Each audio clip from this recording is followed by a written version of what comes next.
Hello and welcome to Women's Biz Global with Annie Gibbins, live streaming into 91 countries around the world via the Everyday Women's Network and our partners Roku and FireTV.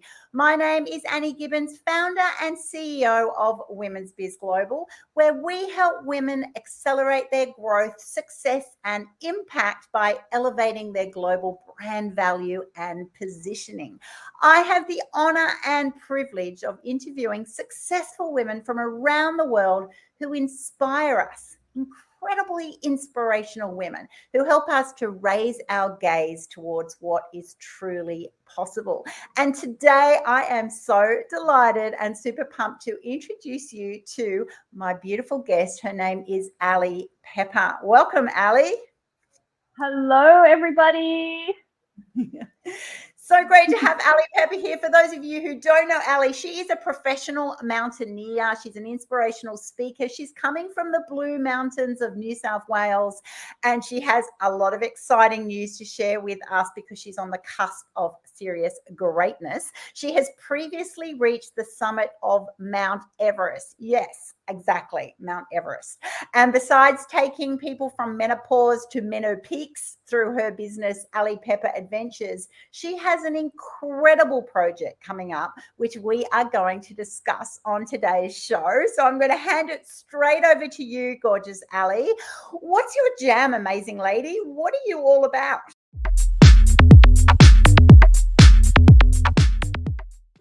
Well, I'm about to embark on the biggest project of my life, which is to climb all 14 of the world's 8,000-meter mountains without additional oxygen to the true summit in the world's fastest time. Okay, let's just unpack that for the listeners who've just gone, what? So there's 14 summits, true summits over 8,000 meters, and you're going to do all of them without oxygen in the fastest time. And so what is the previous fastest time? 16 years. 16 years. And what are you going to do it in? Just over 2 years. Oh my gosh, 2 years. And you're just about to start. I think you're launching out tomorrow. So I've grabbed you. I'm flying tomorrow, yes. And so where do you land? Where's your first summit going to be? Yeah, so I land in Kathmandu and I'm going to do some trekking to acclimatize first. And then my first 8,000-meter peak is called Dalagiri. And then that starts the journey. So once I reach the summit of that first peak, that's the official start date for the world record. Mm-hmm. And yeah, so from there, actually, I'm spending 5 months away and I'm climbing Makalu next. I might do Lhotse as well in Nepal. I'm just going to see how I go, how the body goes. And then I fly to Pakistan to do Nanga Parbat, Gasherbrum 1 and Gasherbrum 2. Incredible. Absolutely incredible. While we're all just awestruck with this concept that you're actually sharing with us, I'd love you to actually just go back and explain to us, how does a woman from the Blue Mountains, obviously there's lots of mountains and you've got beautiful bushwalks there, but how did you actually get into mountaineering? Was it by accident? Did you always want to be a mountaineer? What's the backstory of Allie Pepper? Yeah, so it's a very good question. And I grew up here in the Blue Mountains, but I never knew that there was rock climbing and all these amazing outdoor adventures up here. When I finished high school, I actually failed my HSC. And had I had the opportunity to do outdoor education at school, I think my life would have been a little different. However, I didn't have that opportunity, and I actually didn't discover outdoor recreation until 1999, after a journey through India and Nepal, but a spiritual quest where I went to try to find myself. I came home and decided it was time for a proper career, and I went to TAFE, local college, and I basically just chose a brochure off the wall because at the time I was a hippie, and it read outdoor recreation. And I was like, oh, I love the outdoors. I'm going to recreate myself. And I started that course. And basically in that course up here in the beautiful Blue Mountains, I learned to rock climb. I learned how to guide people.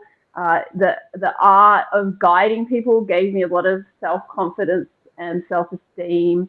And during the time that I was training, one of the instructors asked me, did I want to go to New Zealand and do a technical mountaineering course. So at the end of 2000, in December, I went and did a 10-day course in New Zealand. That's when I found my true passion. And I was in love with mountains. I instantly went after that course to climb a mountain called Mount Aspiring, which is really beautiful.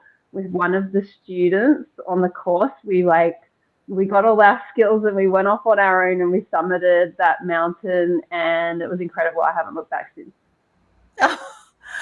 Incredible, all right. And the fact that it actually gives hopes for those of you who are listening, watching in, thinking I've never been very sporty, because I'm doing the maths on this. You were actually about 23 years old when you... I'm 47. I'm menopausal and proud. You're now 47, but you didn't actually discover, oh my gosh, mountains are my thing to 23. I love the way you actually looked at it with recreation instead of recreation. And pretty much just the universe sort of calling you in, saying, I did. I found my life path. Yeah. Go off, and it shows that you're an all-in kind of girl right from the beginning. So not much has changed, obviously, with your character, because you've then gone and said, yep, I'll go to New Zealand. Yes, now I'll go and climb a massive mountain. And now, yes, I'm going to make this my entire world, which shows the Allie Pepper qualities haven't changed over the years, that you're like, yeah, if I'm going to do it, I want to do it all, right? Yes. Absolutely fantastic. So from there, how do you go from, I've done some mountaineering courses and I now go and do the college course in Australia that was called TAFE. You become an outdoor guide. You have to learn these skills. And then how does the journey then evolve that one day, talk us through, you actually went, I'm going to climb the highest mountain in the world, Mount Everest? Yeah, so I spent a lot of time guiding in South America. So I lived there for 3 years, and I speak Spanish, and I did a lot of training in terms of my climbing. I'm going to say I was a climbing bum. So I went to the University of Mountaineering, so to speak. I got to a point climbing and guiding there where when I realized it was time, to go to the Himalaya, I was ready. And that's when I did my first 8,000 meter peak, which is called Cha'oyu. And actually what ended up happening is my climbing partner stayed in the base camp because he got frostnip, and I summited on my own. I went up on my own in 2007. I went to the summit by myself. No one else went that day. I didn't use any bottled oxygen, and I made the summit alone, and I came back from there. And that gave me this burning desire. I felt like I had won the Commonwealth Games and a ticket into the Olympics, which was climbing all 14 8,000s without oxygen. That's what I wanted to do. That was my dream at the time. But when I came home, I realized my job is one of the lowest paid jobs in Australia. And I had no corporate connections. I had no idea how to sponsor that project. And I realized I don't know what to do. And I went into quite a big depression actually, because I felt like I had discovered the thing that made me me, and I was good at it, and I didn't know how to fulfill my dreams. And so I basically decided that if I climbed Everest, it was the highest one that would fulfill my desire. And I spent 3 years saving the money to do it. I had a little bit of corporate partners on board. That's a small amount of money in comparison to how much it costs. And so I set off to the Himalaya. I hadn't climbed at altitude, hadn't even put crampons on for 3 years. And there I was on Everest with just one climbing Sherpa, just us two, that was it. And I just realized at the time, like I was going too slow because I hadn't had the training that I normally would in the year, you know, guiding at high altitude to make the summit without additional oxygen. And so I decided, and with a lot of tears because I was heartbroken, that I would go to the summit, but I would use oxygen. So I had to find it. I didn't have any. So I had to find it in the base camp. I had to ask people if I could buy their bottles off them. I didn't want to waste my money. So I actually summited. However, I summited in a storm. So it was very tough and extreme. I don't know how to describe it. But when I came back from that expedition, again, I felt depressed, believe it or not. Like at the time, I felt like I had failed. Like I know this sounds perhaps a little crazy to people, but my actual goal was to climb Everest without oxygen, and to have failed in my whole goal was heartbreaking. Incredible. It is incredible. I know everyone else is like, why? You've actually climbed Everest. That's so amazing. But that's what it's about. And we're all very unique in what we actually set as the goal. And if your goal is, no, I want to do it with no oxygen, it's important for you for whatever those reasons are. And then therefore, that's how you measure your success, right? And so although you were successful, you're saying, actually, I wasn't as successful as I wanted to be because that wasn't my full goal. Is that correct? Right? And you know, like now looking back, because hindsight's always, you can't have hindsight without having hindsight, right? But in hindsight, I understand like that whole journey was a lesson. And I understand, like, I have been on like lots of 8,000 meter expeditions. Some I have failed, some I have won. Like I'm only playing against myself.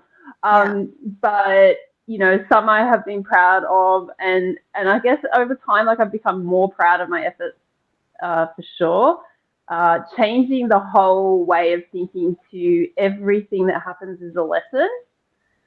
So now I'm here today, you know, as a 47-year-old menopausal woman who is ready to take on this project finally in all aspects of her life. Yeah. You're an all-in kind of woman, and seriously, never say never to a 47-year-old menopausal woman who says, this is my dream, this is my this is my moment, I'm going to do it. I love the way you are seriously one of the thriftiest athletes I've ever met and interviewed. I love it. It's kind of like, no, I couldn't afford the oxygen. No, I couldn't afford all the other things that actually come, and people might not realize that a lot of people who do these mountains have got incredible infrastructure behind them. They've got support crew, they've got chefs, they've got big paying sponsors, and that doesn't devalue their incredible achievements. But when you actually look at what Allie has done, that she just goes off and does her own thing, does her own training, takes one Sherpa with her, and then goes and summits in a storm, and then has to just pretty much sort of go, oh, can anyone lend me some oxygen? You are seriously a unique human being and one to be revered and respected. I'd love to change tones a little bit and then just tell the listeners what's something interesting or funny or quirky about you that might surprise those people listening into this woman. Instead of you just going, wow, amazing, what makes Allie Allie?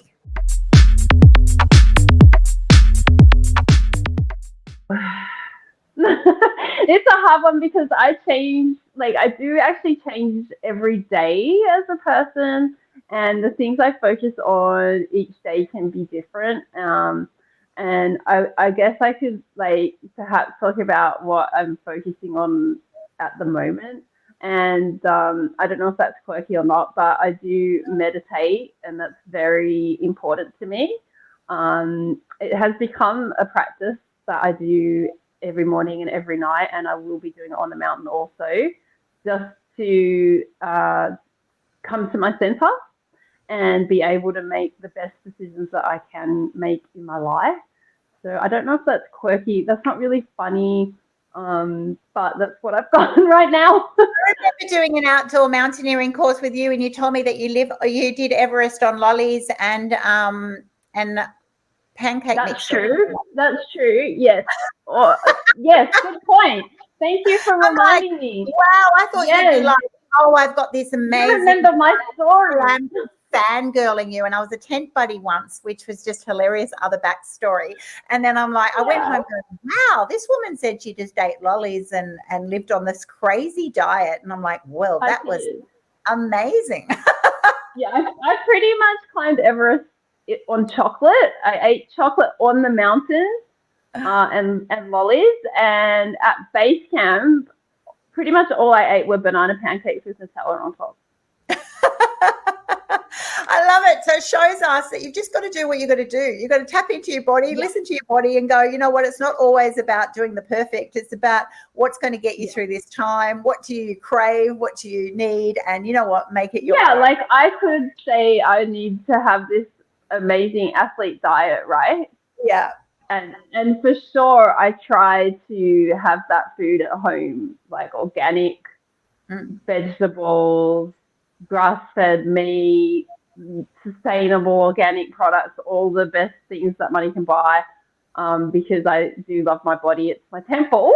However, I need to adapt, like, because there's not that option there. So essentially, whatever I can get my hands on, like I'm going to Pakistan this year, right? Like I just need to fuel the body with whatever I need. So, with energy, I should say. Yeah, you do all the hard work and you do all the training, but when you're actually in the moment, it's like permission to do whatever you want. You know, I think that's important for people to know, that you don't have to be that 100% every single moment. It's the preparation and the training and the stepping up every day when people aren't watching, you know, rain, hail or shine, and being consistent in what you're doing and focused. And then when you're actually there, if you suddenly want whatever, go for it. It's amazing. Yes, correct. And consistency is the key, like in the training and the preparation. You know, I have 2 workouts to do soon. So yeah, consistency is the key. And like you say, like when we're at the height of whatever our project is, and you know we're getting on with it and we're in it, like it's okay. You don't have to be perfect. Yeah, you don't have to be perfect. Exactly. You just got to adapt and do what you've got to do. I think there's a huge part of being flexible and adapting to the environment, particularly in your world, that you're going to have to be changing to weather conditions, climate changes at all times regularly. And so you certainly need to be flexible. You've tapped into the word menopausal and you've described yourself as, you know, perimenopausal. And I've certainly just been through that stage myself.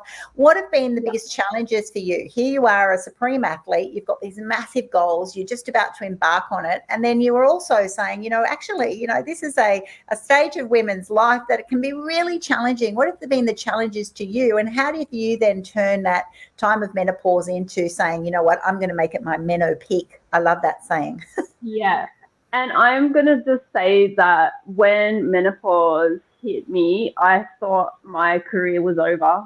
I just thought that I was going to be hanging up the ice axes for the rest of my life.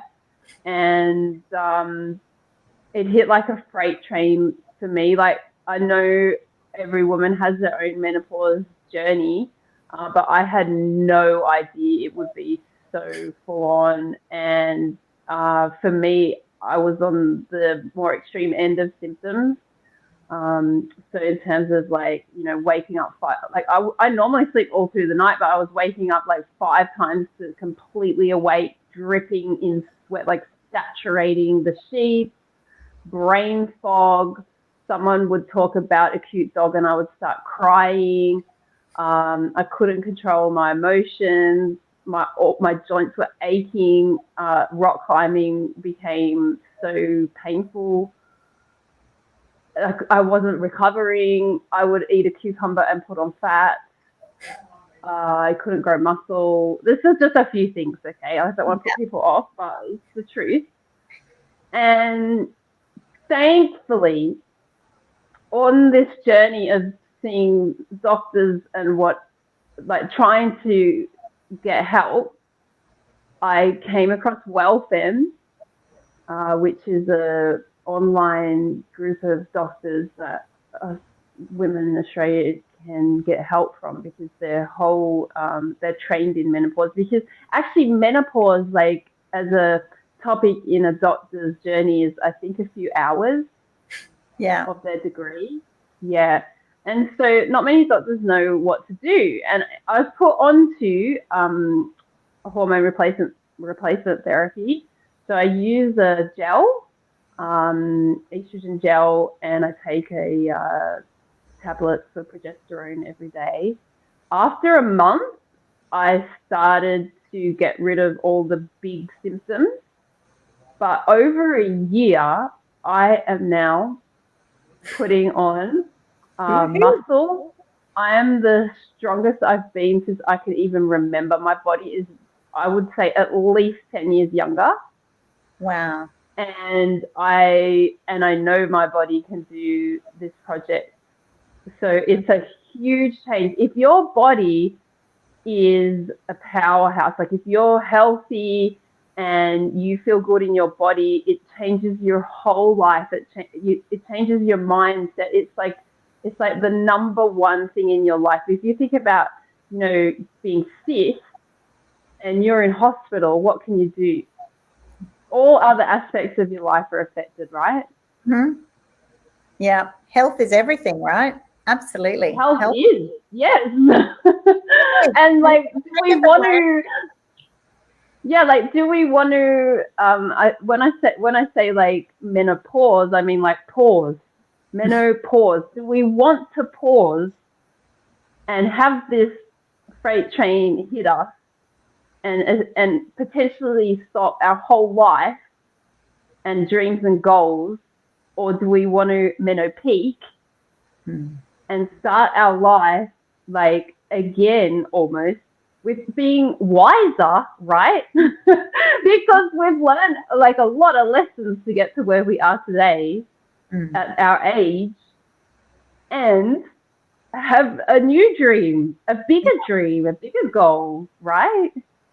Absolutely right. I absolutely love it, and I'm so there with you that although some of the symptoms can be really confronting and really traumatic, and we've all got our own experiences of that. It is a moment to pause. It is a time to pause and actually go, okay, well, this is a stage of life, and with every stage of life, it's a stage of transition. It's a choice to then lean into that next stage and think, what could I do in this next stage that I have never done before, or that I've always dreamed of, that I always had excuses, or maybe I've now freed up in a bit more time and I can now use this opportunity to seize the moment, get myself fit, start a new company, do whatever you're wanting to do, have a side passion. I absolutely love it. I just see women, particularly in their early 50s, just going crazy on success. Yes. Because they've picked up, as you've said, Allie, so many life skills and expertise, learnings, that they go, oh my gosh, once they switch their mindset on, they are unstoppable.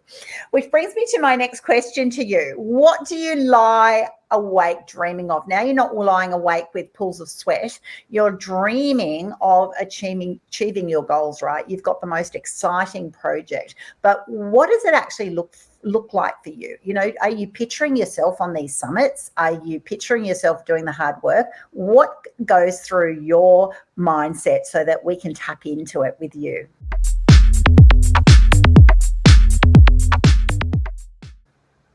It's an awesome question, because it is so important to visualize your dream finished, whatever it is, and into the future. And I do spend a lot of time visualizing. It's not just visualizing, actually. It's visualizing and feeling what it feels like to be that person. So I have visualize the entire project, standing on the summit, hugging my friends, getting a bottle of champagne and like pouring it all over myself and that kind of thing. But more than that, what I take a lot of time to visualize is how that will impact other people. So it's not all about me, because actually my purpose is to inspire others. So in terms of that visualization, I am visualizing standing on big stages. I'm visualizing people being able to lift people's spirits, that they hear what I say and they feel a spark inside themselves, or they feel uplifted in some way. And that is what I visualize. And I know the power of words, and I'm filming the project also as a documentary. So yeah, I feel my visualizations are the two things that are me and my purpose. Beautifully articulated. I can imagine that. It must be like what it's like to be an Olympian, that you actually visualize, being on the podium, visualize doing that race over and over again, and all the joy and the energy and the excitement of getting to that goal, because you have to believe it to achieve it, right? There's a real foundational element of mindset. And receive. Yes, exactly. If you don't believe it's possible, then you'll do all this work and you'll be hopeful, but hopeful doesn't achieve the dream, right? Totally. So you must have to deepen a lot of your mindset. Do you have specific people, books, ways of delving into other thought leaders to help you on this journey to actually have that belief that it is possible? Yeah, and that's a really good question too. And I do have a coach. I have 4 coaches. So I have 2 coaches in terms of my body and my physical training. I have 1 business strategy coach, and I have a transformational life coach.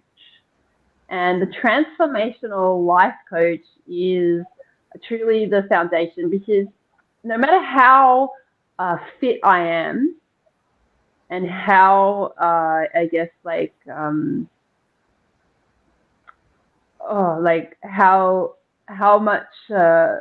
many partners I have on board my project, when I'm on the mountain, if my mindset is not right, I may as well throw all of that other training in the bin. So the transformational coach that I have is honestly one of the most important people in my team. Yeah, which is fascinating for people to think about. And that's right, isn't it? Because you're alone on that mountain ultimately, and there will be those moments of extreme challenge and disappointment and frustration, and you might get sick, you could have an accident, not that we're wishing on anything, hopefully you'll be beautifully healthy and you'll have blue sky all the way, but life is ebbs and flows, and that's right. Well, you have to be so mentally strong to be able to achieve what you're trying to do. That is such an interesting thought. So thank you for sharing that. So tell us then, you mentioned earlier in this show that you went into a real low when you first discovered hiking and adventuring, and you knew what you wanted to do. And it was a very long time ago that you had this dream to do the 14 summits without oxygen. Well, 15 years. It takes money, it takes sponsors, and that's often the thing that any athletes or artists really in different areas don't realize that, and they might not necessarily have the business sense or business skills, expertise, credentials behind them, that they just want to climb that mountain. They just want to do what they want to do, but it takes money. And so therefore in that well would have been that reality check of, oh my gosh, Allie Pepper is a brand. I have to grow the Allie Pepper brand. I have to show sponsors why I'm worth investing in, that they have to get a return of investment on myself while I'm trying to achieve my goal. And I'm assuming, because you're now going to be on the mountains for the next 2 to 3 years, that's going to require, I know, and I want you to tell us about your GoFundMe page, because we definitely want to get people around the world supporting you to be able to achieve this dream. It's so amazing.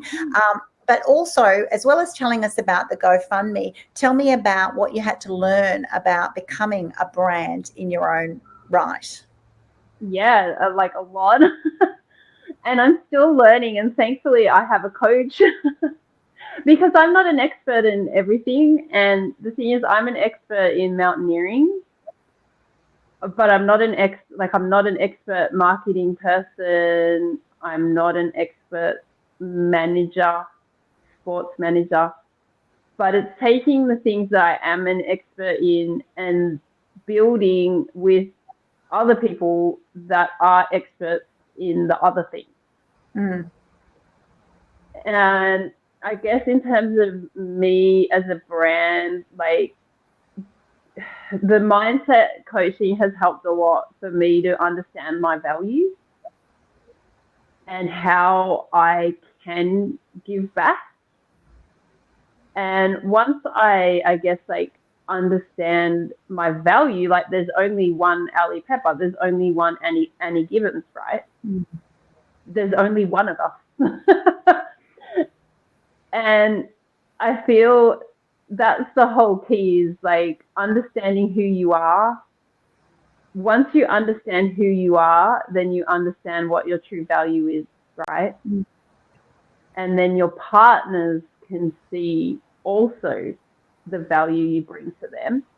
Being 100% you. And so there's a lot of self-searching and discovery of actually knowing that. What are your values? What do you represent? What message are you showing while you're out on the mountain? Why do you want to visualize yourself being on those stages, so that you can empower and encourage, particularly young girls, but anyone around the world, to chase their dreams, to believe that is possible, to believe that, if you loved something at whether you were 5 or 23, learning that it's your new thing, that you want them to chase that. And so you're wanting to therefore align with brands who respect that and value that. So it's not only just can you support me financially, but you have to know what you stand for with total clarity, so that you attract the right partners who obviously also want to, sell their mountaineering equipment and so forth, but they'll all be very different. So it's a very challenging area, and one that I'm sure that you have learned so much along the way.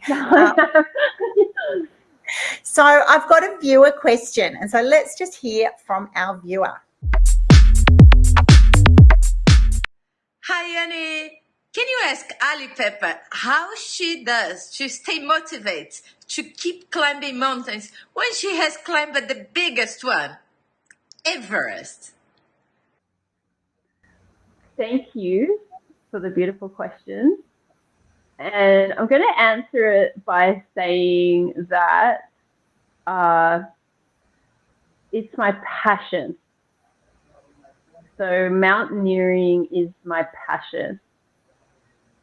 And for me, when I combine my passion, which is mountaineering, with my purpose, which is to inspire people and to lift them up and help them to be a better version of themselves, that becomes powerful. And for me, that is what my whole life is about. Beautiful. I hope that helps you, beautiful viewer. Now, Allie, I know that you obviously have corporate partners who are wanting to sponsor you, encourage you, support you through this incredible journey. But I also know that there is opportunity for those of us who are watching this TV show and thinking, oh my gosh, I would love to be part of that journey to support Allie Pepper. I want to visualize that my few dollars of support are actually helping her be able to climb that next mountain and to make this dream come true over the next couple of years. So how can they do that? Oh, thank you, Annie. And it really means a lot to me when someone, even if they donate whatever they donate, 20 cents, $5, but their donation comes through, maybe they put their name, maybe they put anonymous, but I just feel the love that they give to know that they support me on my journey, and it's very much appreciated. So if they go to my website, alliepepper.com, on that homepage, they'll find my GoFundMe link. If they go to my Instagram account, which is Allie Pepper Adventures, they'll click on Linktree, they'll find the GoFundMe, and they'll also find my Garmin InReach links there. And what people can do while I'm on my journey and while I'm climbing my mountains is click on that link and see where I am, because it has live tracking, which is super exciting. People can follow me climbing up on summit day. They can even click on that link and send a message to me on the mountain, like, good luck on your summit attempt tonight, or whatever it is. And they can know that I will get that message, which is so beautiful. So there's so many ways people can help me on my journey. Oh, I absolutely love that. I wish my kids were younger, because that's exactly the same sort of journey that I would have done as a parent, to say, hey, let's all watch Allie, support her financially, but also watch her and send messages to her. It's just like an Olympian. It's this moment to say, yes, you can do that, because I know there'll be times that you'll be out of range and then suddenly it'll come in and then you'll get those messages, and they're the messages that really just give you that extra boost and go, I'm doing it for John and Jenny and yes, and like, exactly, people around the world who are believing in me. Oh my goodness, thank you. So definitely jump onto alliepepper.com. All the details for her GoFundMe are there. I'll also obviously have all of her details on her Instagram available in my show recording notes for you. So I think that is just the best opportunity that we can all be part of your journey over the next couple of years, and you'll just feel us all cheering you on. Thank you. What I would love you to do now is just to close the show by giving us some top tips to help others with their future success. We all want to achieve success in our own way, on our own terms. We measure it differently. But what's the one thing that our viewers could do today that you believe would help them on their future success journey?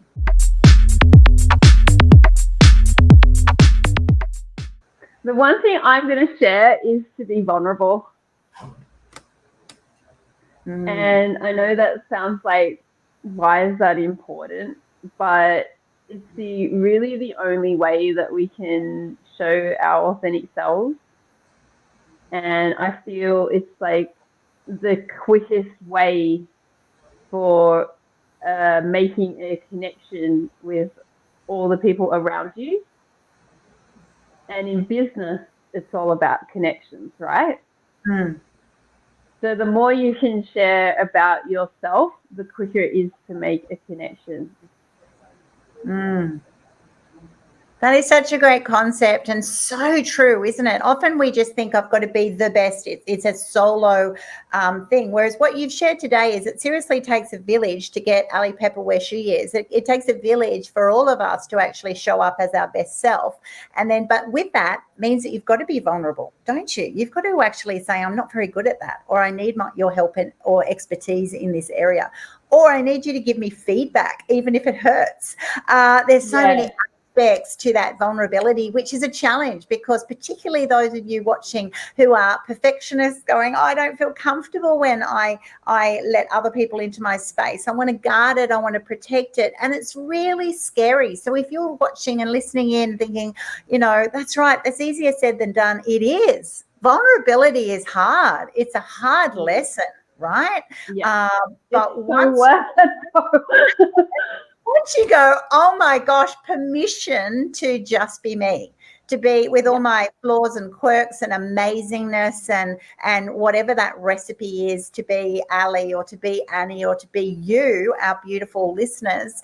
It is so important that other people will be your complement. They'll be part of the beautiful package, and that helps you ultimately rise to the next level. And that's what we're all about talking about on this show, Women's Biz Global. It's actually saying, well, how do you reach your full potential? By actually letting your guard down, by letting others come in on your journey, to enjoy and celebrate all of those moments with them, and to grab the joy of having a bigger tribe around you, and so much reward there. And I'm sure that's been hard. You would have been quite a solo operator in the early days, and I imagine that has been a huge learning curve for you, Allie. Yes, I have done everything on my own. Yeah, but it's so much more. And but to have this big project, like, it's not possible. It's not possible. Exactly. So to have the people on board that I need is invaluable. And don't be afraid to ask for help, because the people often are all there. It's just you not saying yes. I can do it. Don't worry. Like, I can do it. I can do it. Why? Like, why? When there's experts out there that it could take you like a year to learn something, but there's a person that you could pay a certain amount of money, which I am, because they're the expert in that field. But then you get to rise to the next level and achieve the goal. Yeah. Or if you said no, you're robbing yourself. That's what it takes. That's what it takes. I don't know that many, CEOs or people that are doing extreme things, including in sports, that don't have coaches.